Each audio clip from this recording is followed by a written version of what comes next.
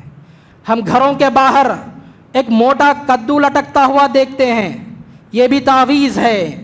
ہم گھروں کے دروازے پر، گھروں کی چوکھٹ پر کیلے مارا ہوا دیکھتے ہیں، یا نال جو گھوڑے کی نال ہے، کیلے کو یا نال کو جو مارا جاتا ہے، یہ بھی تعویذ ہے، کیونکہ تعویذ جس مقصد سے گلے میں لٹکایا جاتا ہے اسی مقصد سے گھروں میں یہ ناریل یا وہ کدو یا پھر یہ کیلے وہاں پر اٹکائے جاتے ہیں۔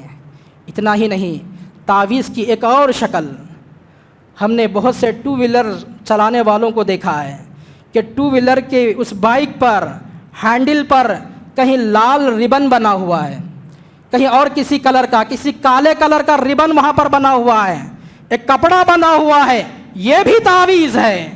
یہاں تک کہ ہم لوگ کسی آٹو کے پیچھے، کسی گاڑی کے پیچھے، کسی لاری کے پیچھے چپل کو لٹکا ہوا دیکھتے ہیں۔ چپل کیوں لٹکاتے ہیں؟ مقصد یہی ہے، عقیدہ یہی ہے کہ یہ چپل، یہ کپڑا، یہ ربن ہمیں حادثے سے بچائے گا، ہمیں حادثے سے بچائے گا۔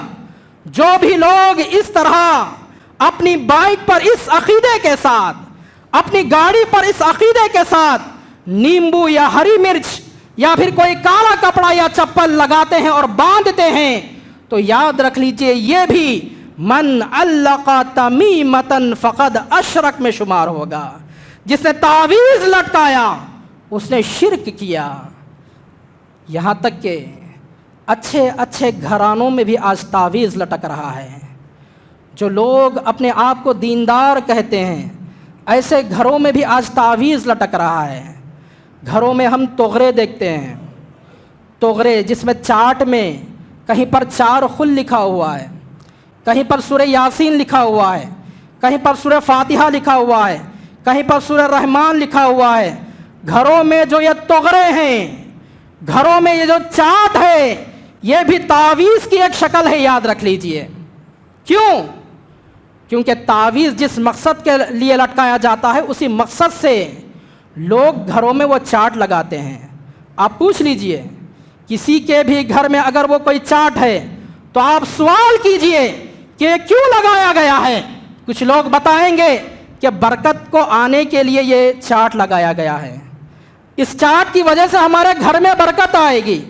کوئی بتائے گا اس چارٹ کی وجہ سے ہمارے گھر میں مصیبت نہیں آئے گی۔ تو جس مقصد کے لیے تعویذ لٹکایا گیا اسی مقصد سے گھروں میں یہ قرآن کے چارٹ کو لگایا گیا۔ اگر کوئی اس مقصد سے نہیں لگاتا تو کم سے کم سوال کرنے پر یہ بتایا جاتا ہے کہ بس ہم نے گھر کی نشو و نما کے لیے، گھر کی تزئین کے لیے، گھر کی خوبصورتی کے لیے ہم نے چارٹ کو لگایا ہے۔ اگر اس مقصد سے بھی چارٹ کو لگاتے ہیں، ان تغروں کو لگاتے ہیں تو یہ بھی غلط ہے، کیونکہ یہاں پر بھی قرآن کی بے حرمتی ہوتی ہے۔ قرآن پڑھنے کے لیے ہے، قرآن پڑھ کر عمل کرنے کے لیے ہے۔ قرآن کو کسی گھر کے دیوار یا چھت پر لٹکانے کے لیے اللہ تعالیٰ نے نازل نہیں کیا۔ قرآن کو جب تک ہم پڑھ کر اس پر عمل کر کر شفا حاصل نہیں کریں گے تب تک قرآن ہمارے لیے شفا نہیں ہے۔ اس کی ایک موٹی سی مثال، اللہ تعالیٰ نے شہد کو بھی شفا کہا ہے، شہد کو بھی شفا کہا ہے۔ اب اگر کوئی انسان شہد پیتا نہیں ہے، شہد کھاتا نہیں ہے، بلکہ شہد کی شیشی کو دھاگے سے باندھ کر اپنے گلے میں لٹکا لیتا ہے، شہد کی شیشی کو گھر کی دیوار پر لگا دیتا ہے، گھر کی شیشی کو اپنے دروازے کی چوکھٹ پر لگا دیتا ہے، تو کیا وہ شہد اس کے لیے برکت کا باعث بنے گا؟ کیا وہ شہد اس کے لیے شفا کا باعث بنے گا؟ ہرگز نہیں۔ جب تک ہم شہد کو نہیں کھائیں گے، نہیں پئیں گے، تب تک وہ شفا ہمارے لیے نہیں بنے گا۔ بالکل ویسے ہی جب تک ہم قرآن کو پڑھ کر اس پر عمل نہیں کریں گے، قرآن ہمارے لیے شفا نہیں بن سکتا۔ قرآن لٹکانے کے لیے نہیں ہے، قرآن عمل کے لیے ہے۔ یہ تعویذ کا لٹکانا یہ بھی عقیدے کا بگاڑ ہے۔ اگر ہمارے پیروں میں کالے دھاگے ہیں، اگر ہمارے گھروں میں یہ چیزیں ہیں تو ہمارے اعمال اللہ کے پاس قبول ہونے والے نہیں ہیں۔